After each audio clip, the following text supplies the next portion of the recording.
আমি এটা বলেছি যে দেখেন আগামীতে গণভোটের কথা বলা হচ্ছে মানে জুলাই সনদ সংবিধানে অন্তর্ভুক্ত হবে কিনা এটার উপর গণভোট। আমার কথা হলো আসলে দেখেন অতীতে তো নির্বাচন অনেকগুলো হয়েছে, 12টা ইলেকশন হয়েছে, গণভোটও হয়েছে।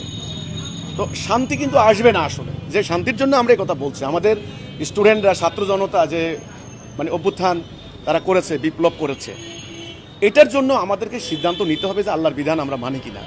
আমি বলেছি আগামী গণভোট যদি হতে হয় এটার উপরে হওয়া দরকার যে তোমরা আল্লাহর হুকুম চাও কিনা। জনগণ তো চাইতে হবে আল্লাহর হুকুম, আল্লাহর বিধান মোতাবেক রাষ্ট্র চলবে, কোরআনের বিধান মোতাবেক রাষ্ট্র চলবে, এটা তোমরা চাও কিনা, ইয়েস অর নো, হ্যাঁ অথবা না, এটার উপরেই গণভোট হওয়া দরকার।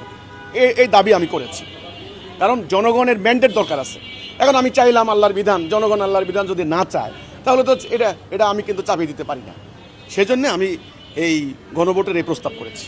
তবে আমি আশাবাদী, যদি আমার বক্তব্য আমি জাতির সামনে তুলে ধরতে পারি, ইনশাল্লাহ এদেশের জনগণের যে আশা আকাঙ্ক্ষা, গণ আকাঙ্ক্ষা, চাওয়া পাওয়া, মানুষ শান্তি চায়, মানুষ মুক্তি চায়, মানুষ শান্তিতে ঘুমাতে চায়, এই অনিশ্চয়তার মধ্যে মানুষ থাকতে চায় না। এটা একমাত্র সম্ভব আল্লাহর দেওয়া দিন প্রতিষ্ঠা হলে।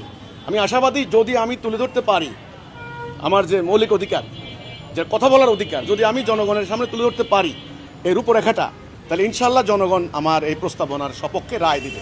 এটা আমি আশাবাদী।